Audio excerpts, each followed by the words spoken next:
is now 6:30. I'd like to convene the February 25th, 2020 CMR Silver Springs Golf Course Subcommittee.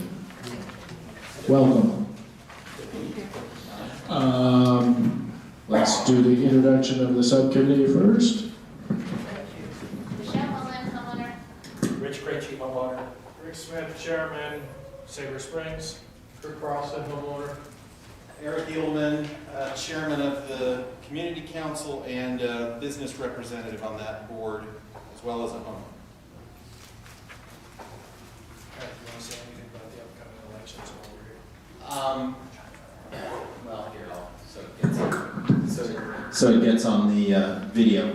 As all of you who were at the February meeting of the Carmel Mountain Ranch Community Council / Sabre Springs Community Council, those of you that were there know, those of you that were on my email list know that we're having elections in March, and I believe that we have 12 or I gotta go back and I'll email it out. We have 12 or 13 people vying for the 15 available seats. So we have enough. We could always use one or two more. So if anybody has an interest in serving on the board, you're welcome. Well, actually, you would have had to, but we could figure out a way to get you on. If you need to be there, we'll get you there.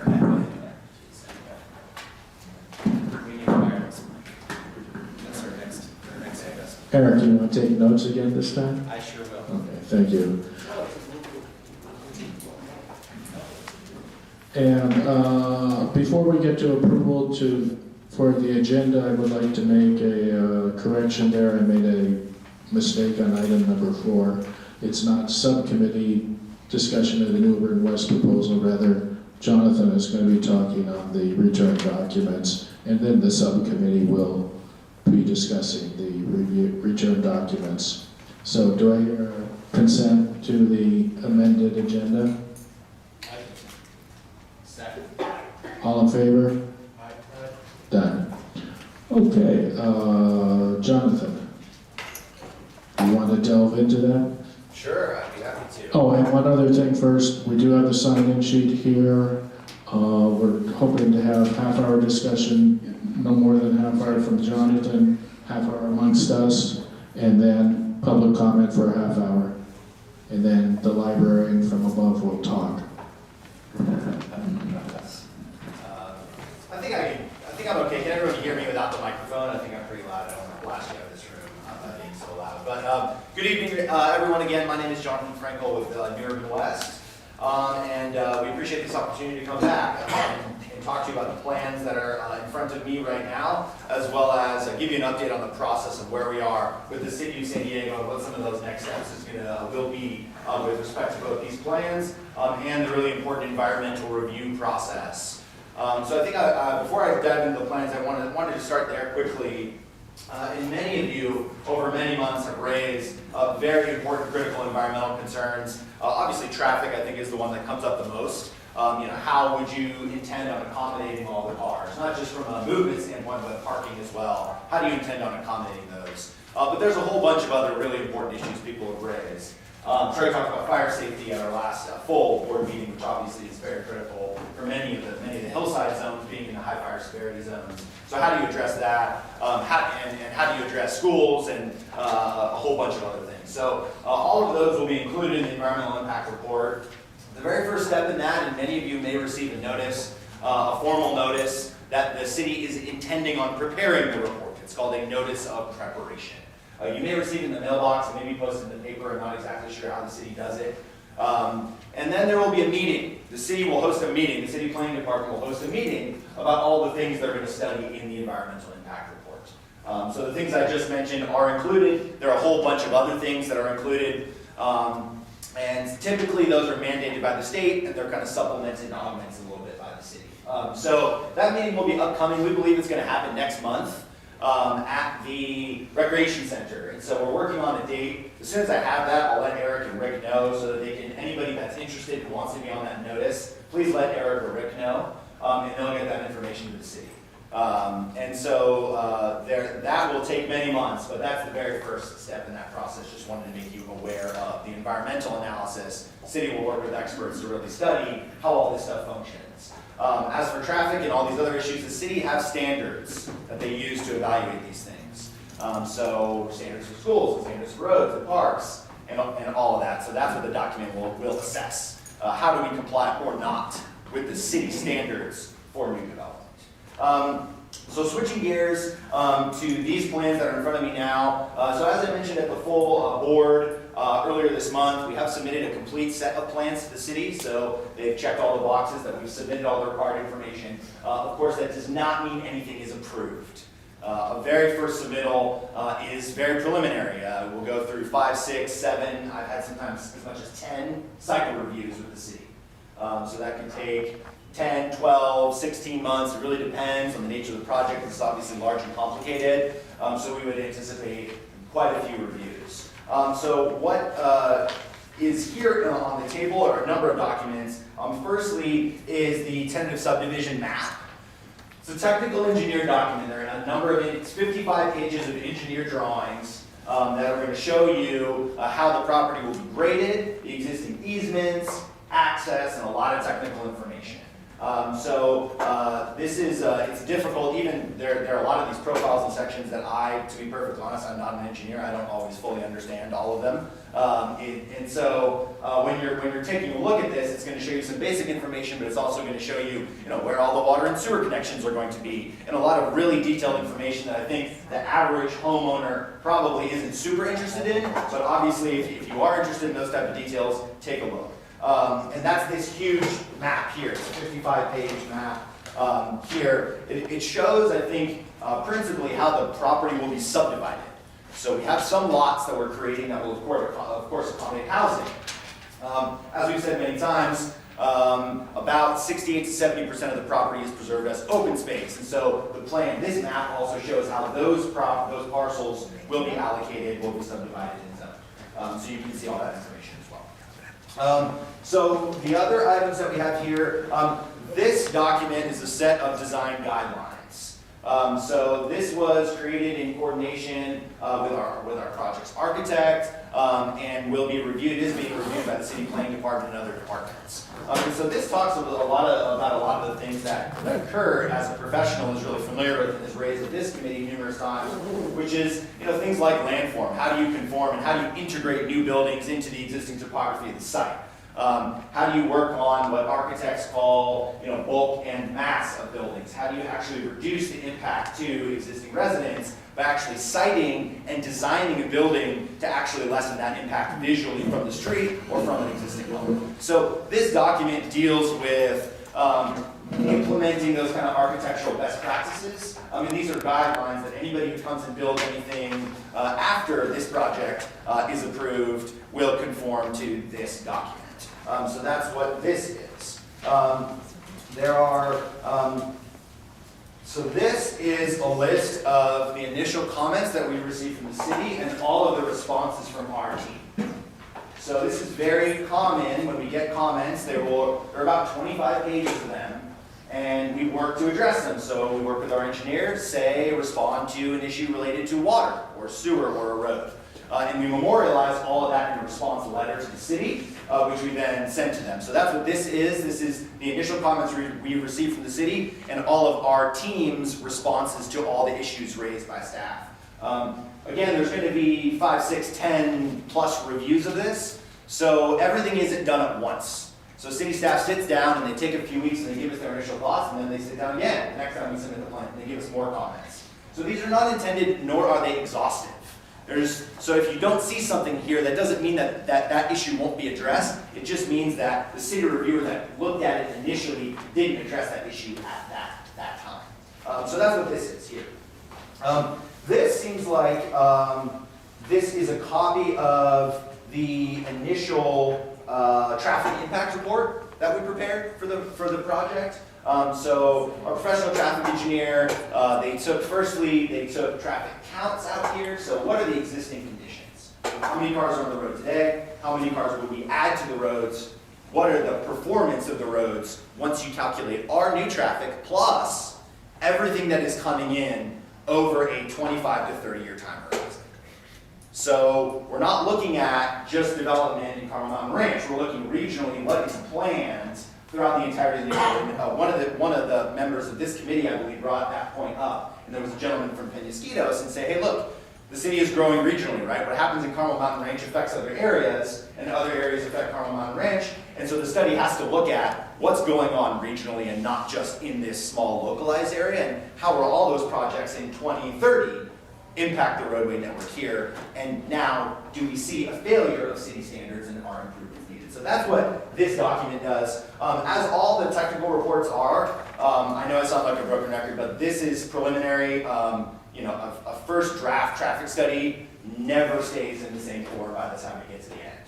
So there will be certain components that will likely to stay the same, the number of trips that are generated, the distribution of how they move around, but it's a long process with traffic engineering on figuring out what finally will be the improvements that are going to be made and how that's all going to circle out. But this is a copy of that for those that are interested. Forgive me, I haven't seen all Can we this. ask a question while you're, I mean, a lot of No, we information. just wait so we can get through Jonathan.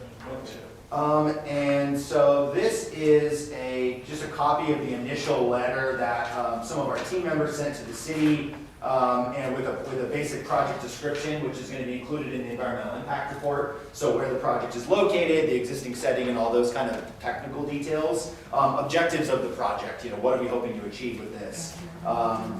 And a couple of other figures, it looks like. I think that's it for this one. So primarily the traffic report is probably going to be the most interesting. And this is a phasing and maintenance map. So the project will be built in phases. At this point, we contemplate 5 to 6 of them, and it's going to be phased over time. So not everything is built at once. So when you think about something like traffic, you have to think, well, not every car is going to hit every street at the exact same moment, right? Everything will be phased, and if it's built out over a 5, 6, 7, 10-year period, what does that look like in terms of our studies? And so the city asked us to prepare an exhibit on that, and that's what this reflects. And so you can see, both from a maintenance standpoint, how will things be maintained, who will be responsible for the maintenance, whether it's a master HOA, whether it's a sub-HOA, or some other entity. At this point, we do not anticipate maintenance of any new open space, parks, any other facilities will be borne by any existing resident. So the current master HOA will not be responsible for any of those costs. They're going to be handled probably through a mix of entities, primarily a new master HOA that will only encompass the former golf course property, and a series of sub-associations that will be adjacent to new for-sale homes. That will be like a very typical sub-association that you see in the area associated with condo development here today. So that's what that is. These are the 5 items here. And that's just super briefly about what they are. Again, these are going to change quite a bit as we get to the end, but the city will continually send these iterations as they become available. And of course, as time permits, I'd be happy to answer any questions that you have. And Eric all this was sent to Eric, and it is now available for checkout here at the library. Yes. So not after the meeting, but tomorrow or any following days, these materials will be available for checkout, perusal here, and then you have to return them. They're reference materials. How many copies do you have? That's it. In the library? This is it. There's one copy of all these materials. So we have to come here and then. Correct. Correct. Is there a regulation against electronic dissemination of this information so we can read at our homes? The city of San Diego sends us one copy, and that's why we're housing it here, so that all of you can come here and see it. It doesn't just sit in my living room. Would they allow us to scan and upload at their webpage or email to all the members? Digital copies. I believe you can do whatever. I know some of this has already been scanned, and I would think that CMR United will probably, when they talk later, will address that. And I believe that I don't know that any of those large engineering drawings are going to be scannable, but all of that other stuff. And I want to acknowledge Alan Hahn, who actually went down to development services prior to this package being delivered to me, and others. But primarily Alan put together that binder that has the traffic impact analysis in it. So I want to thank him for that. And I figured the library was the best place for it because everybody wants to look at it, and they are in charge of housing documents here, so it made sense. I came down twice yesterday and it was checked out. So. Yes, it's a popular read at the moment, but it'll be here and it's not going anywhere. So if it's out when you come in, please come back and check again. What's it called? Golf course plans, or just tell them the golf course documents, they're familiar with it by now. Just look for the big one. Do you have any questions to start with? I just had a couple of questions. I don't know if I've ever heard, 1,200 units means how many people? Yeah, I mean, so certainly. it could be a range. I'm just curious about how many people does 1,200 units mean? So yeah, it's a good question, and so yeah, certainly I think it's probably going to be between 24 and 34, but it depends on the context in which you're measuring. So 2 persons per household is a unit of measure for some city departments. 3.5 up to 3.5 for other city departments. So they look at it a little bit differently. The 2,400 to 30. So 34 is probably something that's in the ballpark, but it's hard to say. It's difficult to project precisely the number of people that would be there. When you're building this, Hold on, I have a few more questions. So, that being said, is it safe to say that that's the same in vehicles? So it'd be 2,400 vehicles, two per unit, Yeah. plus maybe one for parking outside, that kind of thing.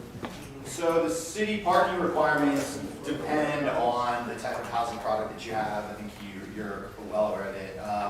So apartments require slightly less parking than a single family house, than a townhouse. So I don't know the exact numbers off the top of my head in the city of San Diego, but generally speaking, when you have something for sale, at least for us, we're gonna have 2 parking spaces, right, in a garage, and then typically you have between 1.25 and guest parking per unit. So around 2.5 per for sale unit is approximate. The relatives.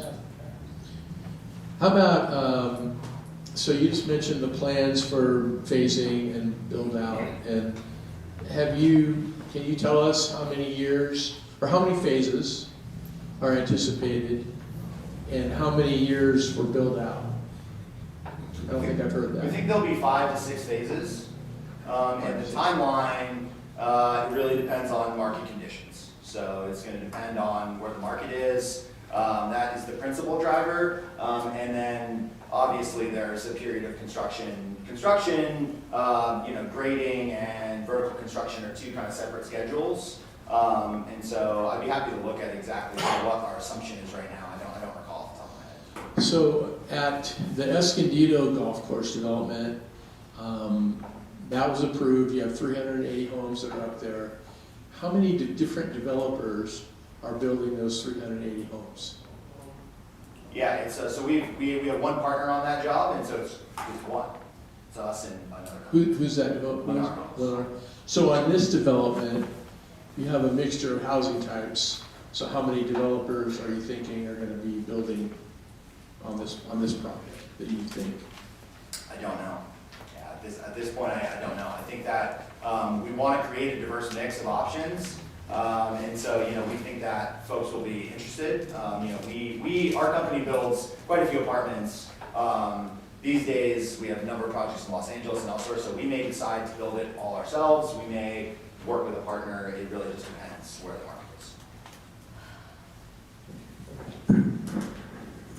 When you say phasing, would you grade all at once, or would there be multiple stages of grading? Because frequently the developers will do at least rough grading all initially. Yeah, so it's going to be graded in phases, but we're not going to, you know, sometimes you'll see in projects that are around for a long time, somebody will come in, they'll do some work, and then it'll sit there for a long time. That's not how we work. So once we start grading, we're moving all the way towards construction. So it will be in phases, but there's not going to be a year in between when you see the site graded and cleared and when vertical construction starts. We like to get going and mobilize and continue the process. So we're not going to start if we can't finish. One more, just because I haven't had a chance to look at this. Your architectural firm is? Yeah, we're working with a gentleman named Diego Velasco on these plans, and he runs his own firm called City Thinkers. And traffic engineer? City Thinkers. Traffic engineer is Lewis Law and Greenspan. Lynn Scott Law and Greenspan, excuse me. I think my question's already really been answered with this discussion, but I just want to make sure this glossy book here, this is the design standards, what's it called? Correct. And you said that this is going to be used if anyone comes afterwards and wants to build more. I just want you to expand on what that actually means.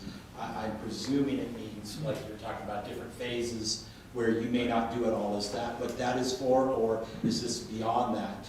No, that's exactly what it's for, Rich. So these are if one particular unit could accommodate 100 townhouses, and we come in and build that, we're going to have to comply with these guidelines. So it creates a framework for implementation of the development as it's phased and built.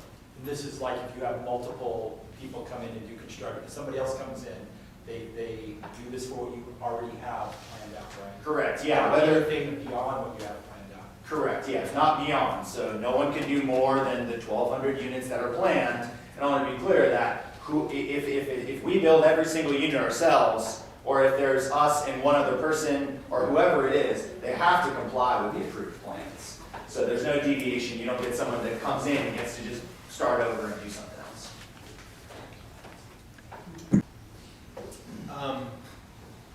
No, I'm gonna yield my time to the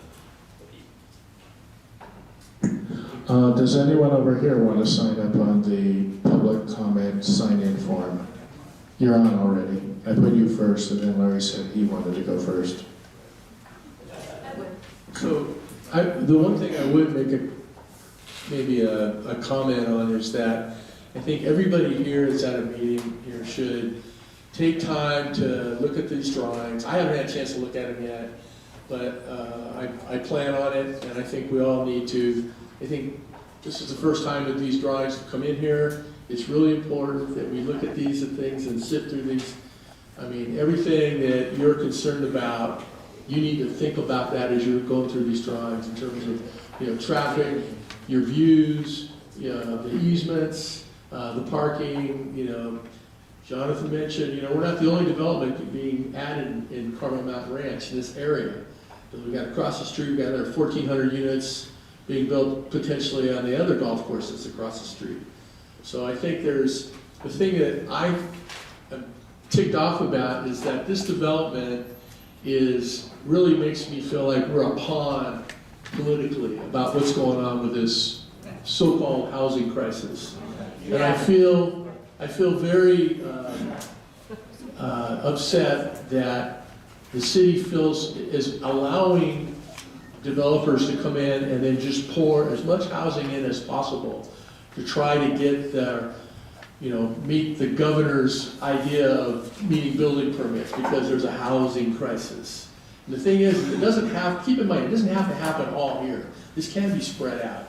This development shouldn't be more than what Escondido has. Just because all of a sudden time changed over, a couple of bills got signed, all of a sudden now they're trying to cram this down our throats, is the way I feel it. And so you need to look at these drawings. It's really important. And you need to let your neighbors know, you need to buy some signs, and you need to get the word out. Because this is it right here, people. This is the people that we're on the front lines right here. And if we're not willing to get out there and spread the word out, then this project's going to happen.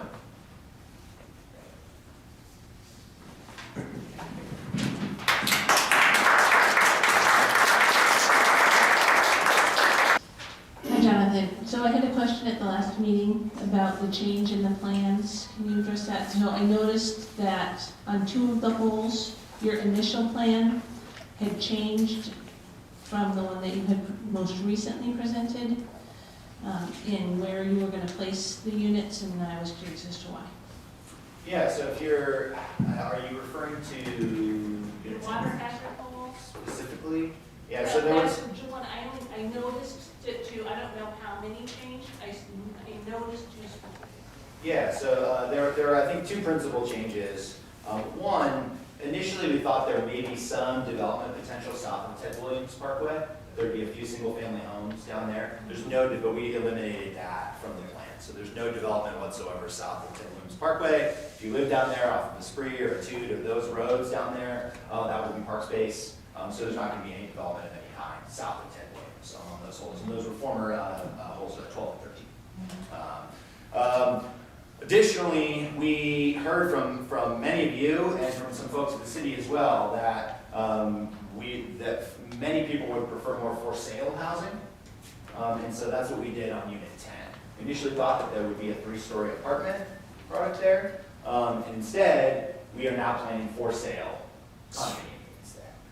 So same number, just different type, and that makes it just a little bit more balanced in terms of the for sale and for rent. And so those are the 2 principal changes. We do believe that we will still have senior housing component in the project. We're working with the city to figure out where that's best suited. We initially proposed it in a couple locations, and the city said, I don't really know if it's best there. They may want it closer to the transit center, down off of Rancho Carmel. So we're working with them on that, but we do anticipate that will still be a component of the project, just maybe in a different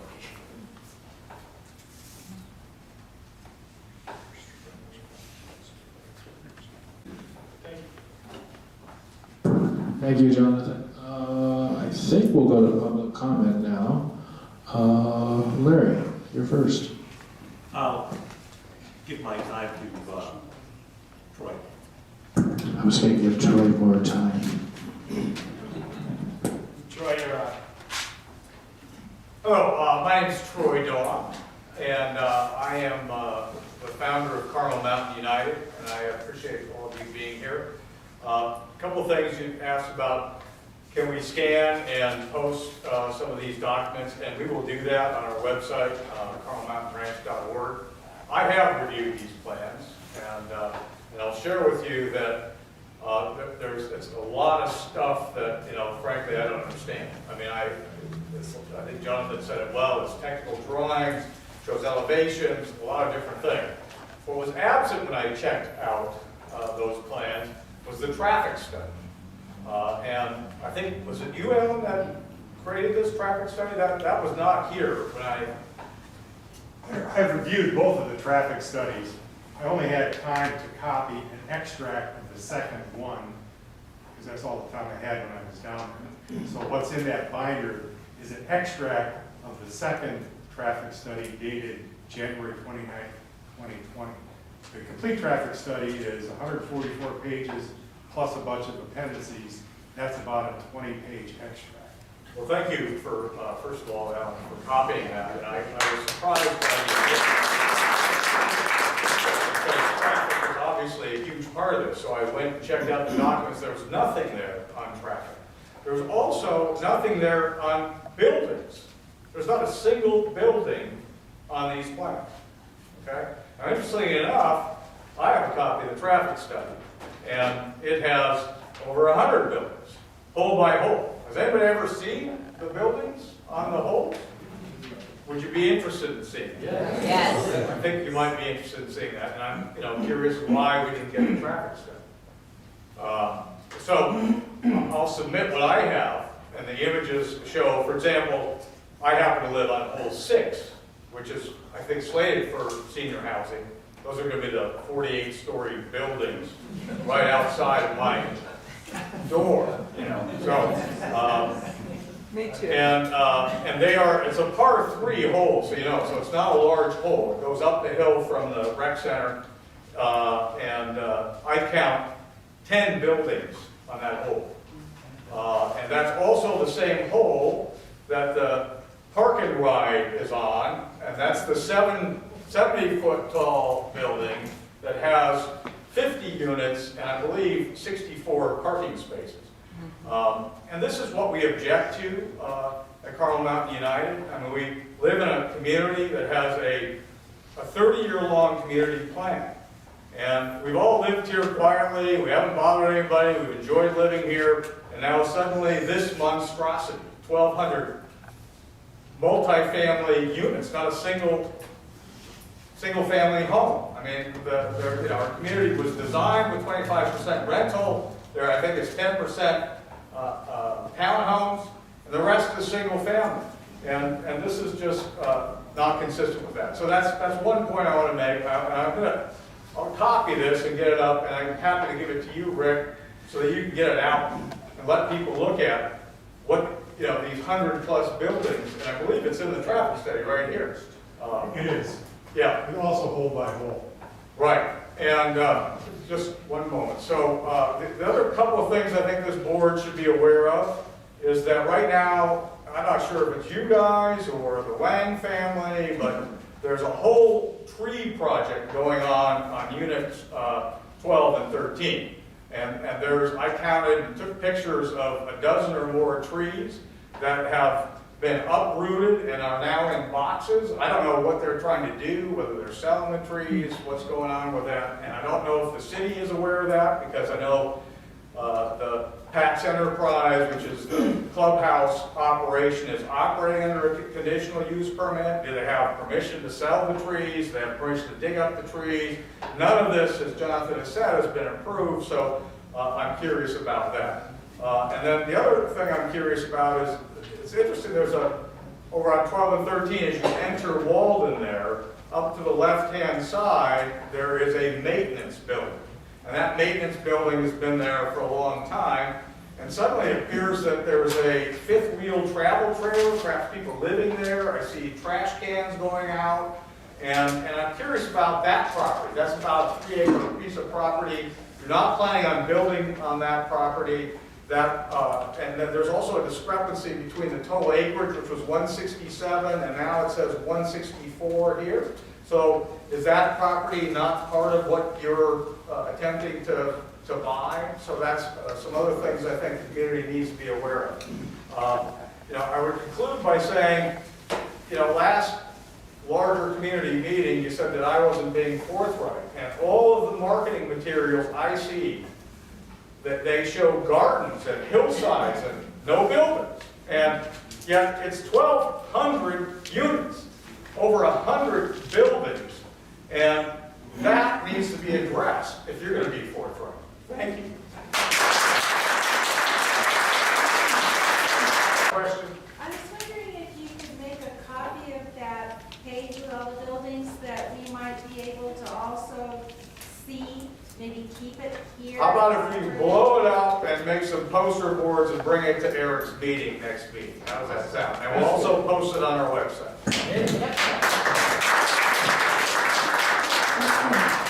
And if you could send Eric and I copies, email. Yeah. Thank you. Where did you obtain it? It's part of the traffic study. So here, I'll give you this. This will show you an overview and then a hole by hole of the various different buildings. So, and you can count them up. I mean, they're literally over 100. Ed, T. Yeah. Got some questions based on earlier meetings and other activities. So, somewhere along the line, I think through next door, whatever, someone talked about the original CMR planning documents and noted that there were something like 4 archaeological sites within the boundaries of CMR. And 3 of them were deemed insignificant and presumably they were built over. One was considered significant, and it's apparently somewhere up by the clubhouse. What is New Urban West doing about that? Sure, so cultural resources and paleontological resources are part of the environmental impact report. So we will have an archaeologist come and do a survey. So they're going to look at records, so they'll look at things like that. Well, let me just explain the process. No. Are you aware of it? Is it part of the process now? Yes. Yes and yes. You are aware of it? Correct, yes. Okay, so you're working to mitigate whatever the issue is. Yeah, and that's a great point, that, so irrespective of whatever we find, if we do find something, you know, typically on disturbed, they call it disturbed land, graded and shaped, most of those features are destroyed, and are getting destroyed, especially in previous decades when the work was not as cautious. But yeah, of course, to the extent that we do find something, we have to implement an entire protocol. Further, we have to have Native American monitors that actually are out on the site while we're doing construction to make sure that if you find anything that was unforeseen, right, as you're digging, you're going to have to follow protocol. Okay, so we're going to see something in these documents related to archaeological cultural study, correct? In the environmental impact report, you see. Okay, it's in there now.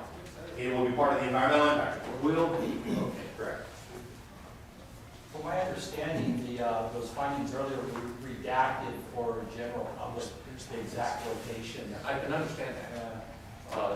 And it was a matter of where could this have been? And that's where the public highest point.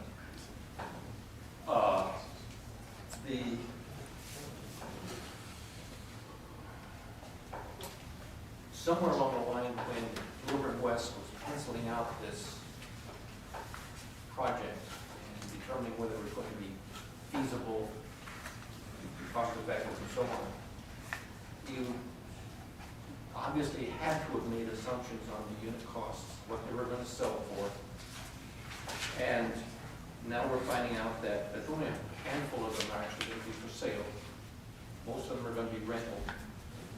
Do you have an estimate, a planning estimate of what the rentals are going to be? I don't know. I know today that, you know, a one-bedroom Jefferson Apartments in Carmel Mountain Ranch is about $2,100 to $2,300. So if I built it today and it came online today, you know, you would expect maybe 5 to 7% premium above existing. So that gives you some idea of what it would cost, probably in the $2,300 to $2,400 range, something in that range. One bedroom. So you're talking John, we have to move on to the next one. okay. If there's time at the end, we can. Be happy to stick around after too. Excuse me, John Schroeder. Yeah, I'd like to talk about an email from your company, Jonathan Urban West. It came out about, February 18th. The subject is called, "What's the latest?" And I'm assuming that this was sent out to people who went to your website and perhaps filled out the survey. I was one of those people. I find it misleading and it kind of made me mad when I read it. And the reason is, the title's "What's the latest?" And I look on here and there's about 6 or 8 bullet points about parks, walking trails, landscaping, social centers, not one mention of the housing. And this is just like a week and a half ago. No mention of how many houses, how many units, what type of units, where they're going to be located, nothing like that. Now there are two links on here. There's one that says planning process. If you click on that, it goes to your website and tells you about, you know, the city's process. And the other link says latest updates. So I clicked on that, nothing. I see nothing about housing, number of houses, type of houses, where they're going to be, nothing of the sort. Now on your website, there's about 6 different links for different PowerPoint presentations, which you've given here.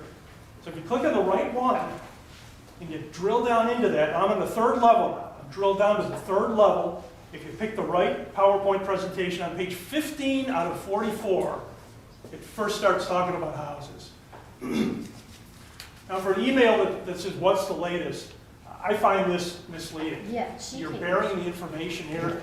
You know, I spent about 20 minutes and drilled down 3 levels to get this. And most people are not going to do that.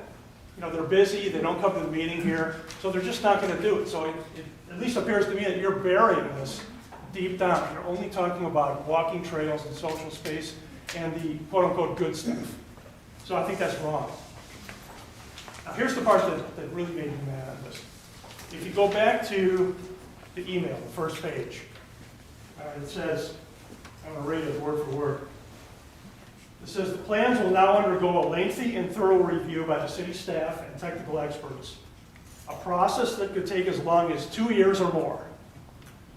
Now, I reviewed these documents, and if you look at that binder, golf course development, there's an application letter from your company, November, that went along with this.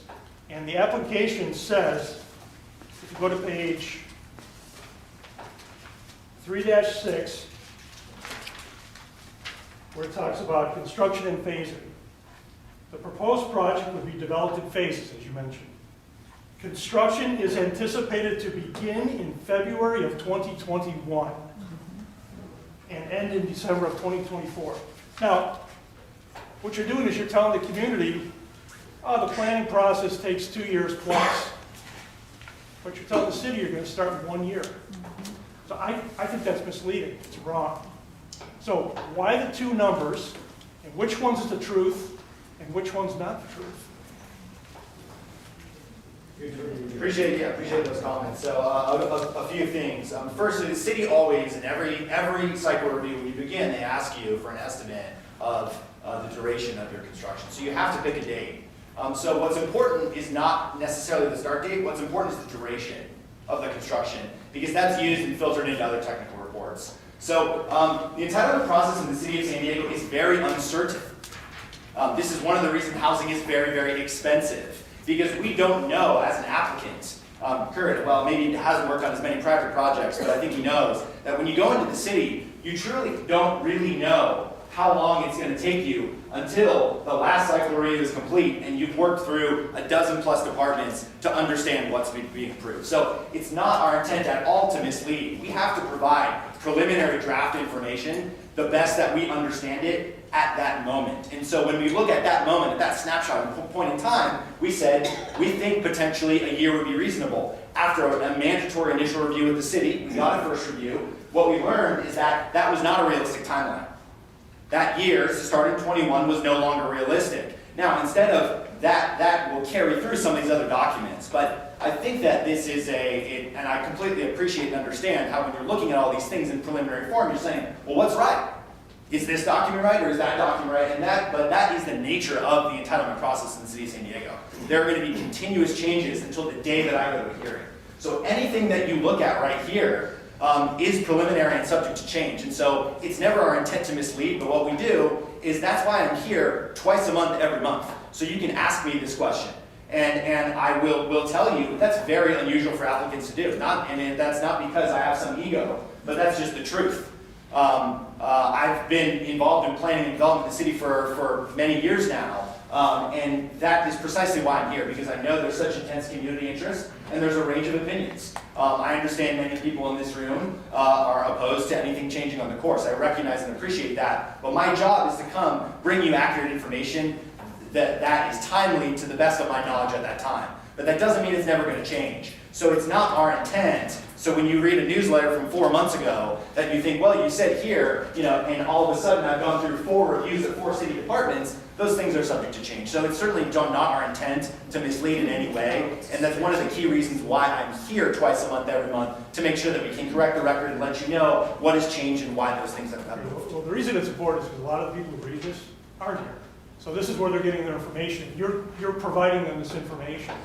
So, in 2.5 years, they're going to stand down a little bit. They're going to get involved in a year and a half or so, and construction may have already started in a year. Well, I have a request for your company. Will your company send out an updated email where it talks about the 1,200 units and the types of units right in the email? Don't make people drill down 3 levels and spend 20 minutes. And also clarify the timeline. Say it could be as early as a year where we start construction. It may be 2.5 years, maybe 3 years. Can you do that? Yeah, there'll be other communications. There will be plenty of other communications where I think we'll have the opportunity to make sure people are aware. I haven't met anyone that's unaware that there's 1,200 housing units planned here. I have. But I understand that there are varying levels of information, and I obviously come here and present to people that are very high information folks. And I certainly appreciate and respect that there are people that may not be that high information. So yes, we will have other communications where we will make clear what the project description is, a factual description including the housing. Can you make that happen before the community council meeting, second Wednesday of March? I don't know, but I will certainly talk to our staff. Okay, let's move on so we can get some more questions. Karen, you're up. Okay. I do appreciate, and I think other people do appreciate you coming here at every meeting. It's not really a warm crowd, and other developers that. I feel the love every meeting, Karen. What do you mean, not a warm crowd? But you know, other developers have stuff going on and they don't show up. So I will say thank you for that. I did have a brief look at some of those documents, and I do have a question. On that glossy, I don't know what you call it, the glossy brochure, I didn't read it, but I didn't really read it, but I did see that there were drawings that showed like the buffers, our homes, and then the prospective buildings. And I didn't feel it was an accurate depiction, because if you look at those, it'll be like one of our homes and then a slope, and then there might be a few more feet and then a 3-story building. So it looks like the distance between our homes and a prospective apartment building might be 1.5 to double the distance. And at the last meeting, you said that that buffer of 50 feet is really not in cement, that there could be like a driveway or parking lot. So in that brochure that the city's going to look at, they're going to see those pictures and they're going to think it's wonderful. And in fact, there's going to be a much shorter distance, and these buildings are going to be towering above our homes. So are you going to change that to make that correct on these drawings? So firstly, I would encourage you to read the document, Karen, because there are a lot of provisions in there related to parking in the buffer. So I think that some of the things you may not see graphically, you're going to see represented in the actual text and provisions of the guidelines. So I would encourage you to read it. What does it say about that specifically? Yeah, there's a whole section on it, Jim. And park in the buffer or not? There will be some parking allowed in a portion of the buffer. It's calculated, there's a calculation for how the city wants to do it. Yeah. So it's not 100% of the area. I don't want to represent that, but that's in there. And so as to the graphics, those are typical depictions. So it's pretty standard when you have a drawing or because of the guidelines, you're going to have a typical image, right? So generally, there's 3 conditions that exist. Either houses are above the golf course, they're at grade similar, or they're lower, right? And so that's what those images portray. They are to scale. So I know that you're to the eye, it may look like it's either farther away or closer, but those are to scale drawings. Well, if someone in the city sees that, I mean, I know they read the documents, but again, that is really not accurate and paints a much brighter picture than how things really would be if you get this approved. The other thing is drainage basins. I noticed that where there are apartments being built, they are drainage basins. I wanted to know, how deep are they, and are they infill? Is there grass over the top? What's going on with those? Sure, it's a good question. The City of San Diego and the State of California is very interested in water quality. So something Kurt has probably designed 1,000 of these detention basins in his lifetime. But what the city requires you to do, it's actually the State Water Resources Board, requires you, any drop of rain that hits your new house or your new road, it has to be treated. It has to go into a facility where that water can be filtered. And so those basins typically, it's a gentle slope, and they're planted on the outside, so there's some foliage. I'll bring some pictures to a next meeting, so you can actually see in my neighborhood in Mission Valley, there's a lot of them now, because it's generally a little bit newer construction. So I'll show you what they look like.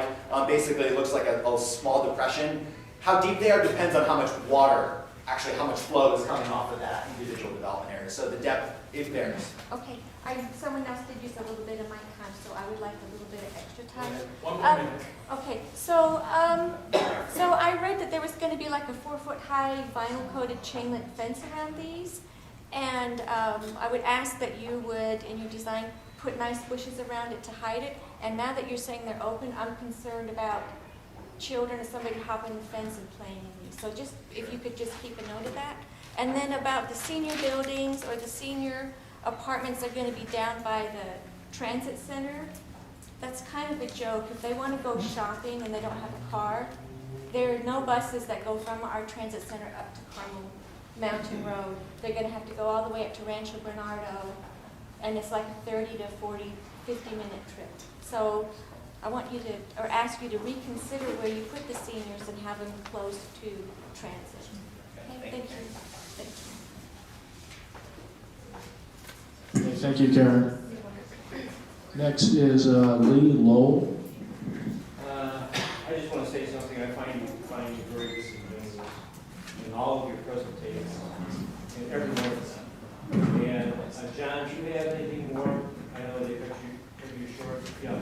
I'm Ed. Oh, Ed. Oh, okay. Do you have anything more? Because what you came up with and said about the diggings that may be up in that area are really, really important. And I'm afraid that these people will just cover it up. And if there's not anybody there watching over them, they will lie about it and do something later on and not do anything. Because I find you and your company disingenuous with us. And a lot of these questions, very good questions that are coming up, you nod your head, you're going to say something to other people when you bring it back to your board meeting or whatever. I don't think that you will. And that's what bothers me, is that you don't, I don't think you are in, I don't know, you have one thing in mind, and that's your job, I guess, for that company, but you're dealing with people here. And we don't want it. Basically, we don't want it, and you know it. But you're putting out information that's not even in there, that we brought out about the Indian, or not, is it the Indian? Yeah. It's not in there. It's the first time I've ever heard of that. Did you want to? One question for you, John. Do you have someone here from New Urban taking notes for you? Unfortunately, my colleague, her son was hospitalized this afternoon, so she wasn't able to make it. But I've never seen anybody that you had taking notes. Other times, yes. You have a good memory. I know you give a good talk. You probably have a good memory of that, but I don't believe that you're going to bring that up, any of this stuff up. good, yeah, I certainly respect your opinion. Could it be written down when you do bring it up? Could you send us something that you did talk to the board and you did ask those questions and this is your reply? Yeah, so if you're referring to the issue related to cultural resources and how that is addressed and how all these environmental issues are addressed, and again, they're really important. I don't wish to make light at all of the critical nature of them. They are good questions, they are important. These are issues as professionals that I deal with every single day. Traffic is not unique to Carmel Mountain Range. Cultural resources is not an issue unique to this project. Every single issue that's going to be studied, my company has studied for 65 years. So we're very familiar with the issues. Now, not that that takes away from the validity and importance of them. They are critically important, and they need to be studied, and they will be studied by the City of San Diego in a document that will likely be thousands of pages of technical analysis from experts with decades of experience in their field. Now, how does that get enforced? By the City of San Diego, not me. So I get that there's general distrust of development and developers. I understand that. And I think that given the history of many projects that have gone on, I understand. I understand why. But I would say that there's a reason that I'm here twice a month, every month, to face the crowd, to talk to you about these issues, and to talk to you about the process. Because I don't get to decide what the city standards are. If the city has a threshold, a standard for archaeological resources, and we find it, we have to comply with it. I think there's the number one misconception is that somehow developers get to come out and do whatever we want. That is simply not the case. It's not true, and the city has a whole robust set of standards for how they expect us to behave now and when we actually go build the project. So I appreciate your opinion and respect your sentiment, and we'll be here to listen to you. But this process is not about asking you whether you do or do not want development, right? Because that misses a huge opportunity. Hold on. That misses a huge opportunity that we have to potentially make the project better. Karen's comments about senior housing, those were excellent comments. That's something that I can go back and say, look, guys, maybe we shouldn't have senior housing here because the existing bus service doesn't make any sense. That's a real thing that we may be able to accommodate. But if you're just telling me I want it or I don't want it, that doesn't give me any ability to make modifications to the plan that could potentially be meaningful to you. So my purpose here is not to come and ask you, sir, whether you want or don't want development. My purpose is to try and gain as much feedback as I can to make this the best possible project that I can as an advocate for this project. That's my job, to be an advocate for this project. And I understand that there are advocates here for their positions as well. And I'm going to be here and do that to the best of my ability because I believe in this project and I believe in housing and I believe it's a good thing for the city of San Diego. Lisa, you're on.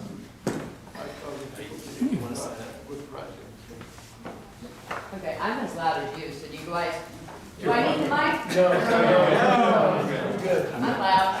All right, couple of things. I put together a little announcement this week of who the politicians are to contact, be it Republican or a Democrat that you need to contact and have a voice. I won't get you.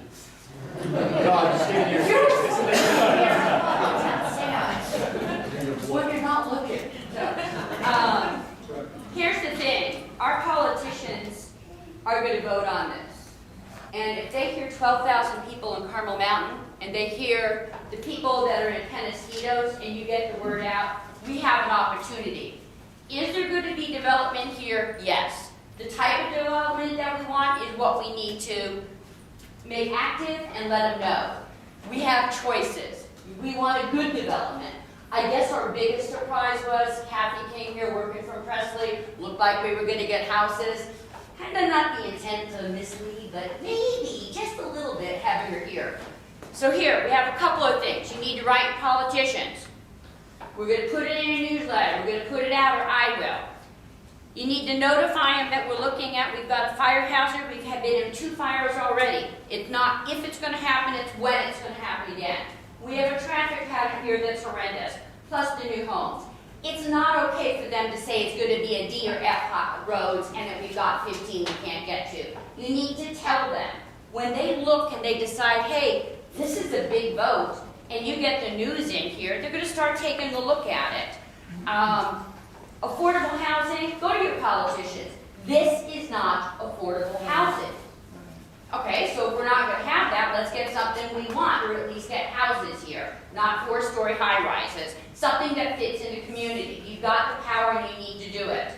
Also, take a look at who the mayoral candidates are, because your mayoral candidates are taking a look around now, saying who's going to be here, who wants what.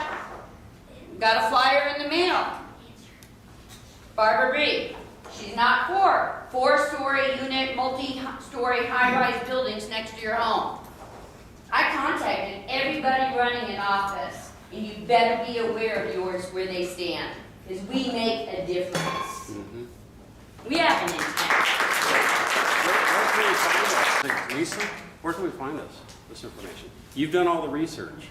I've called every politician. Do you have that published anywhere so we know where our politicians stand on each one of these? All right, that's a real tough question, because here's the thing. Those running for seat 5 in our area cannot state an opinion, okay? So you have to read between the lines what their opinion is. Legally, they can't do that because of a court case that occurred in LA. What you can do is ask them where they stand on teachers. You want 40 or 50 kids in each class. Okay, you've got high schools here that are great, but your elementary schools, there aren't going to be any more in Shoal Creek. You know what, I moved here for the kids. I moved here for a school district. So if you want that, you need to voice your opinion. 2023, there's going to be an upgrade, but there's going to be no additions, folks. And yes, New Urban West, bless their hearts, are going to give $4 million to the school. It's $1 billion project. That's a drop in a bucket for a school. I mean, take a look around. So these are the things that we need to go to our politicians about. Ask them about fire zone, traffic, schools, fire departments. Those are the key issues. Those are your bucket words for the politicians here. And tell them, well, we're all interested because we're going to vote. Thank you.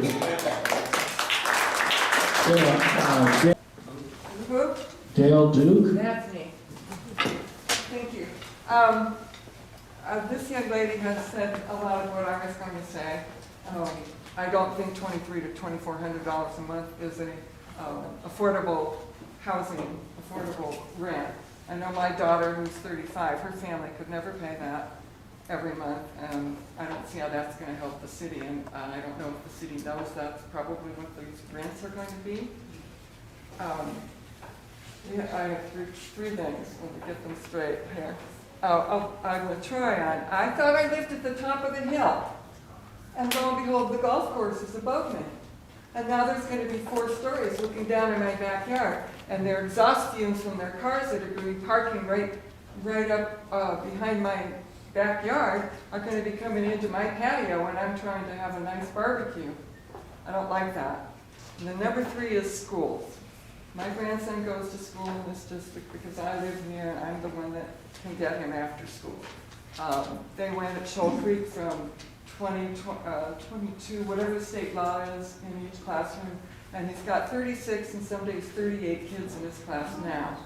And there's no room for expansion. I understand from a former teacher at RV High School that there are teachers that don't have a classroom, that they have to go from class to class to find an open room when another teacher is on their period off. And there's no room. We are going to have children. There are going to be more than 2.5 per unit. There's going to be, maybe 2, maybe 3, maybe 4 in each household. There's not enough schools. There's not enough room in the schools. And that's my 3 comments. Thank you for listening. Thank you. Alan? Okay. But you don't get an extension. You already talked for a little bit. Okay. I just want to share a little information with people so you have an easier time looking at stuff. If you come to the library and it's checked out, it's still within the library. You can walk around and see who's using it and ask to share. That's what I did, because you can't look at all that stuff at the same time. As far as technical reports, the letter here has listed 11 technical reports. I asked the city, and the city says as a matter of policy, they don't send the technical reports down to the community planning group. But you can still go to the city and look at them and copy them by emailing Jeff Peterson at sandiego.gov, if you want to do that. So you can still say there's an archaeological, but it doesn't give the exact location because they don't want to break rocks.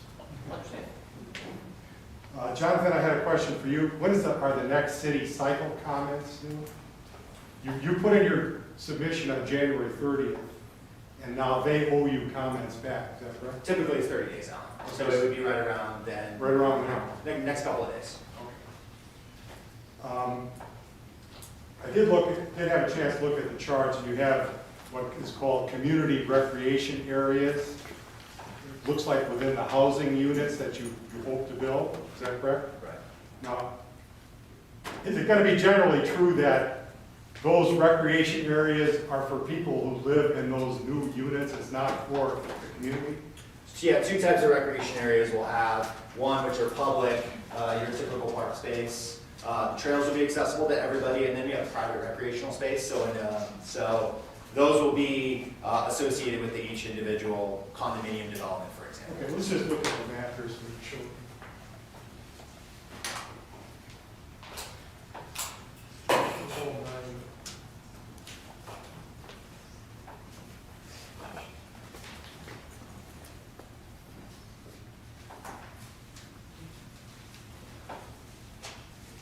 Have you proposed to move trails? Okay, so let's hold this up. Sure. Okay, so where it says CR, that's a community recreation area within a housing area, and that's not for the general community, is that correct? Correct. Okay. So where is it in the middle? Yeah, so we've got a park space here, right, which was former 7. We've got a park space down to the south. We've got a park space here, and then we've got a little bit of park space up here as well. So there's 1, 2, 3, 4, and those are connected. And then, of course, everything here is not, a traditional park, but will be accessible and open, will be revegetated area. And the orange line you see is a trail system that will connect all these areas that will be publicly accessible to everybody. So if you wanted to go walk along Chikorita Creek, or go walk up to this park, or go walk up to the library here where we are, The idea is now you potentially would have the opportunity to do that through the trail system and not have to walk on the street. Now, everything that's white is proposed housing. Correct. The tan area is the. Yeah, Housing development area. Now, I've been hearing that 35% or 30% is the housing and the balance is open area? Yeah, the actual, so these tan areas represent roughly 30% of the entirety of the property, which is 164 acres. It doesn't look like it by the map. But that's not for us then. These are the development areas. Where are you putting 80%? Let's move on, please. We have a couple more comments. If we have time, we will come back, but we've got to be fair to everybody who's signed up. Sherry.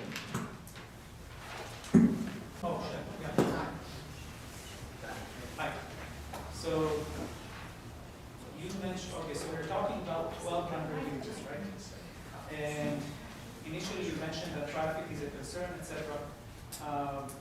Now, do you know what type of 12, when you say unit, is it a 1-bedroom unit, is it a 4-bedroom unit? Because that can impact the number of cars that we're talking about. So first of all, do you have numbers? And do you know, how did you calculate the number of cars based on that? Don't know the exact bedroom counts. It will be a mix of 1, 2, and probably some 3 bedrooms, probably not too many. Typically don't see too many 3 bedrooms. The for sale townhouses are between 2 and 4 bedrooms, so depending on the size. And so you're exactly right, the gentleman said, the city has a ratio, a rate for the number of bedrooms. So for example, a 1-bedroom unit has to have 1.5 parking spaces, for example. And I don't know if that's a standard, I'm just explaining, that they have a formula for how it's done. So however many, ultimately get built, you have to provide parking in accordance with the bedroom count. And then that is generally based on how many cars they would expect somebody to have, how many parking spaces they would require.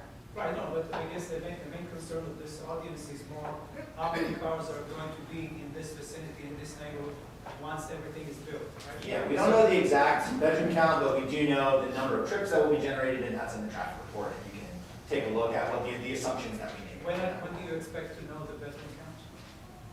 So we have to make some educated guesses for our purposes of our traffic report, right? Because we have to understand, how many trips we're generating. So that information is there, and that's going to be something that we are conducting market analysis and market study. So by the time we go to a city council, we'll have a pretty good idea of where we think things will be. But ultimately, there may be huge demand for 1-bedroom, right? I mean, 8 years ago when I started in this business, nobody was selling a 1-bedroom for sale condominium.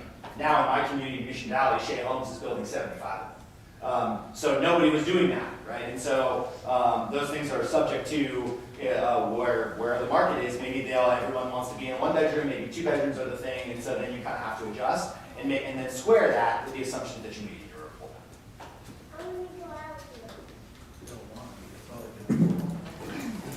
Thank you. Kathy Sante.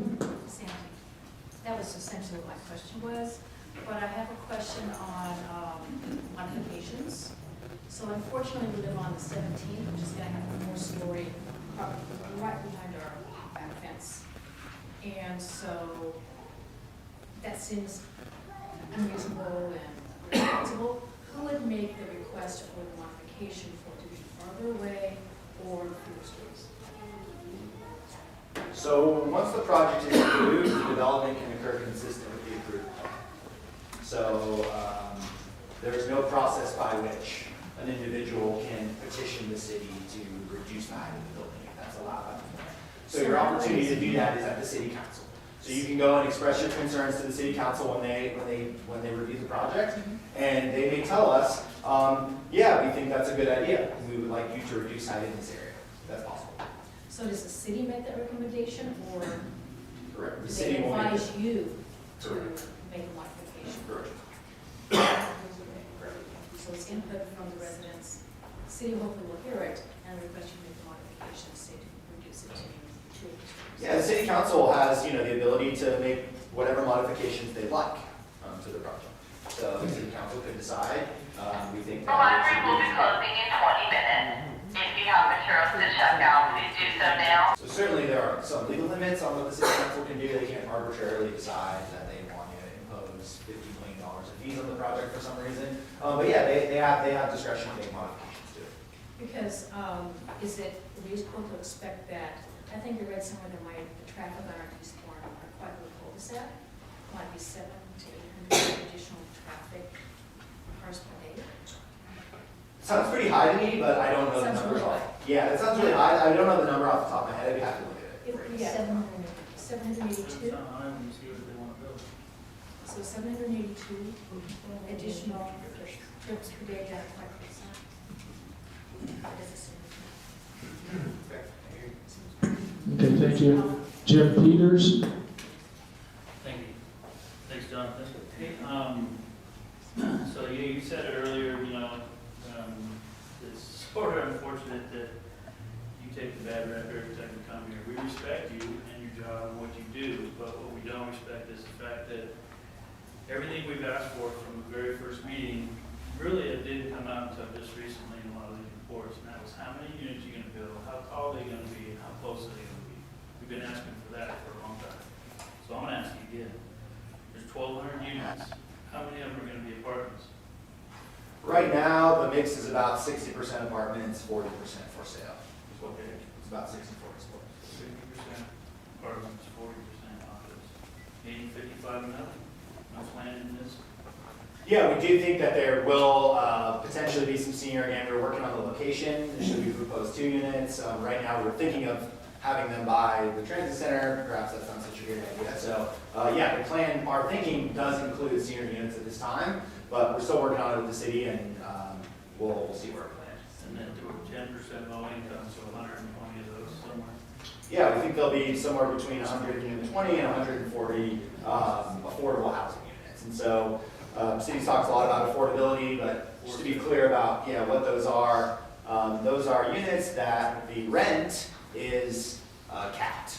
So the rent can't exceed a certain amount. Let's keep going. I have 3 minutes. So it looks like based on 5 phases and 3 years, I mean, your goal is to jam as many as you can on each hole as quick as you can to make sure you can at least get those done. I mean, you've got on the whole app and the 23 buildings planned, and you're moving the cart path from where it was to right into my backyard. And so the 50-foot buffer becomes now a walking area open to the whole public apparently, which was not the case initially. It was a private golf course. And you can park your car there if you're in one of the 8 3-story buildings right in front of me as well. So, I'm not trying to make this about me. I love this community. I love our neighbors. We've been here 30 years. This is a travesty to all of us because it's really, it's just the magnitude of what you're trying to do is much greater than you made us all out to believe when you first came to the table and said, hey, we're going to come alongside you, we want to hear you, we're going to have all these pretty workshops, we're going to take your input, and then maybe we'll come back to you with, you know what, how about 400 or 500 homes? That's probably $500 million, isn't that enough? But you didn't even offer to build 1 home. None of what you want to build goes with our neighborhood. None of it. That's why everyone is so upset. Too many, too tall, and too close. Can't we just reduce the amount? What do we have to do to get somebody to listen? I get it. We got to go to the city. Now we got to play politician. We got to get in front of all the politicians and tell them why they shouldn't do this when there's a housing crisis. There's no housing crisis. The crisis is that it's greed. That's the crisis. It's greed.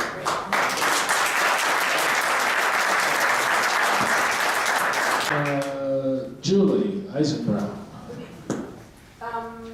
You had mentioned everybody wants to know when the building, what it looks like, how many plans, when is that going to come out? All internet connections and the print stations will be shut down now.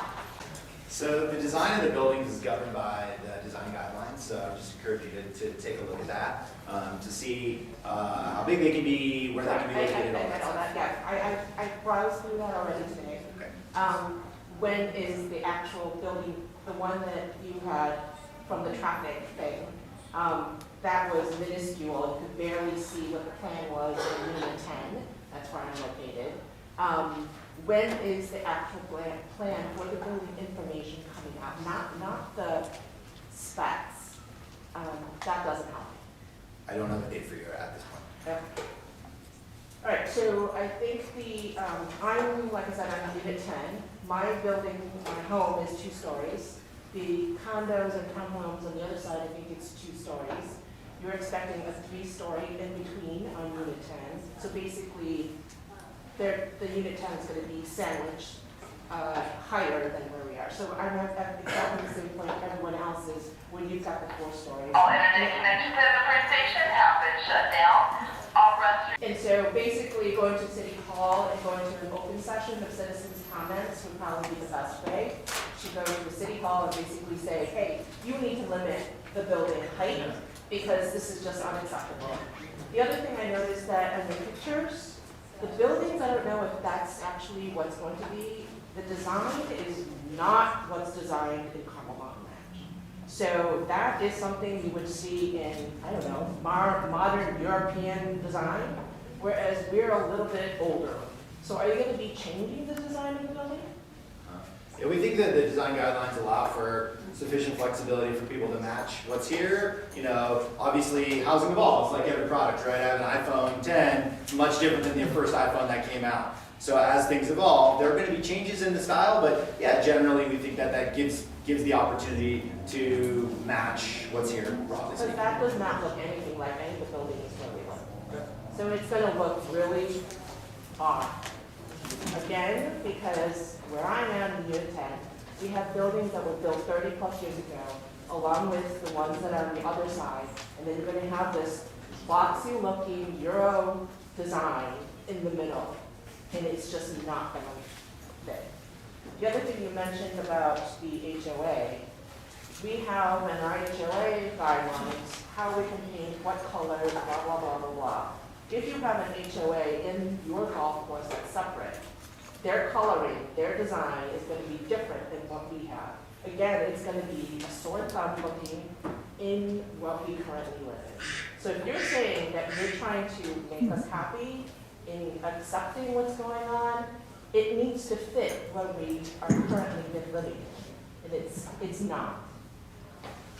Thank you. If I can interject, before this goes to the city council, it does go to the planning commission, and we have an opportunity to present our feelings then, and the final word is the city council. Goes to the planning commission and then the city council, so there are multiple steps on the way to talk and let our feelings known. John Sudol.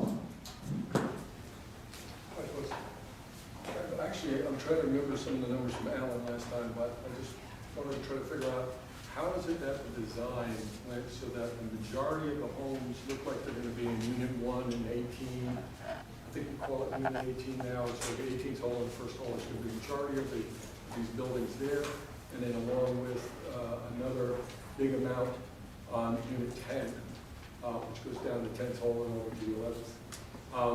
All that traffic is going to be dumping out onto Carmel Ridge, I believe it's called, right?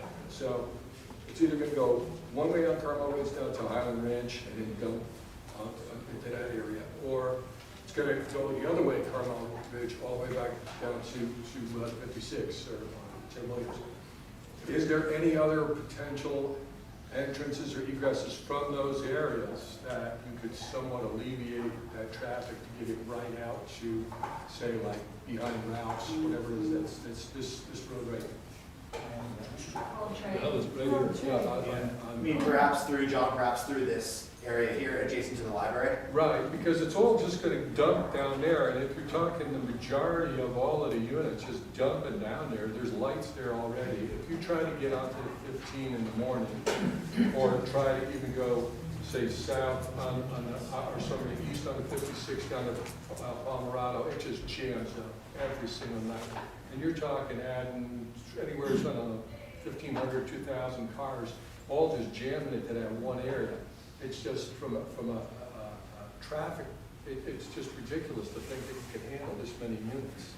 So the other thing I was going to say is you remind me of somebody very, very famous lawyer, just like yourself, a Democrat, as a matter of fact, Adam Schiff. Better hair. Sylvia, last commenter. Silva. Couple of questions. First of all, I wanted to know the design you made on all the holes. Did you put as many as you could, and the ones that you didn't put any houses is because you couldn't do it, or was it because you wanted to give the community more open space? Yeah, there's a whole variety of factors that go in to our planning process. So firstly, we're going to look at overall kind of what the existing, right? And you were at all our workshops, so I mean, what's around, right? What are you adjacent to in terms of retail and schools, and kind of what's in the existing neighborhood then, right? City has requirements for open space, park space, private recreation, public recreation, all those requirements. We want to make sure we can meet those. And then, of course, when you're working in a location like this where there's so many neighbors affected, you're thinking about how could I do anything to minimize that impact. And I know there's lots of disagreement about the mandatory 50-foot buffer, but that was something that we worked really outside in. So those tan areas you see on these maps, those are the result of carving out those areas, those 50-foot areas. And we know people disagree, but we thought that was one thing that we could do in order to minimize impact, so that you're not going to have, right, a unit, 5 feet from your window. I mean, I think that if you want to see what a typical development pattern looks like in the city of San Diego today, go to areas south of the 8. You go to North Park and Hillcrest and Bankers Hill and all these areas. And I was just with a friend, we were watching a basketball game. She rolls his eyes that it's not apples to apples. That's But urban. You cannot compare urban to suburban. you can compare it in this sense, that this community is part of the city of San Diego. And what's going on in the city is well reflected in those areas. And so you may say, we're different. We're separate and apart from the city, and we don't identify with what's going on down there. But I'm just, as an example, I know this community is very different from those. I'm not comparing them as similar, but I'm saying that in new developments that occur in many of those areas, you have people, that are immediately, right, meaning 1, 2, 3 feet from an existing neighbor. I know that's a very different land use pattern. That's a more urbanized area. This is a more suburban area. But so we really do look at, outside in, where our park's going to be, where are these other things going to be, how do we adaptively reuse the trail system, how do we create some public benefits. So all of those things are part of the planning process. Of course, the technical constraints about where we could build or not build, that's a relevant factor, but there's probably a dozen things that we're going to look at. Have you looked at the financial impact to homeowners that live in a single-family detached home and now you're putting a condo in their backyard? Can you look at that at all? Yeah, there's a lot of speculation about, what new construction does. Yeah, I mean, actually it is, Jim, because there hasn't been a whole lot of actual research empirically on that question. There's a lot of feelings about it. But generally speaking, we know that new development, there's been many studies on the effects of new development broadly, not your specific question, Jim. You raised a more precise question, but there's been a lot of research on broadly on what does new construction in an existing community do. And generally speaking, there's either no impact or a positive impact on property values, just broadly. Your question's a little bit different. On the community, fine, but on individual homes that are going to lose their view, that's what this question is. Yeah, there's no doubt that everyone is not similarly situated. You're right. So everyone's not similarly situated. So there are people that are being impacted more than others. My other question was I'll be around after. I'll be outside. Okay, so Jonathan, I noticed that on the map that The library will be closing in 5 minutes. that Troy provided, and on these large maps that have the tan areas, they don't match. So the housing that's on the map that Troy provided to this panel today extends beyond the tan areas that you have marked on these larger maps? Can you address that, please? This is the most recent. The conceptual site plan that goes in the traffic report, this is actually the more recent thing. Okay, So if you're looking at where the development areas, but it also shows two different things. It's not an apples to apples comparison, because the tan area reflects the overall development footprint. It does not reflect the number of individual structures that may be within Because that. there are buildings, on choice, there are buildings that fall outside of these tan areas. This tan graphic, that's the most recent as to where development is planned as of today. Will the traffic study be updated to reflect this? I'm not sure.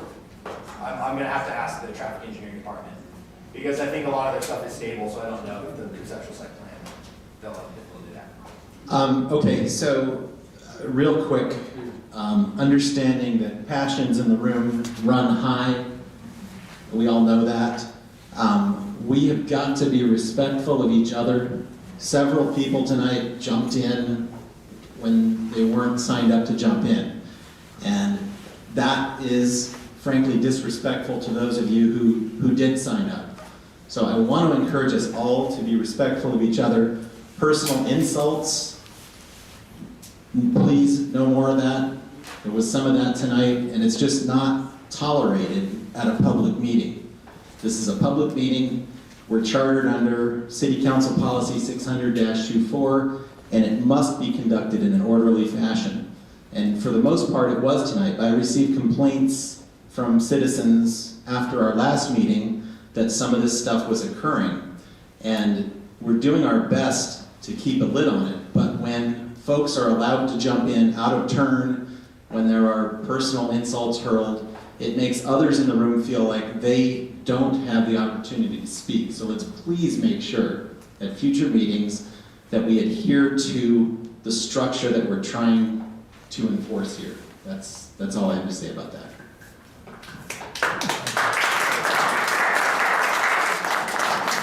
And with that, we're adjourned till March. We're about the same.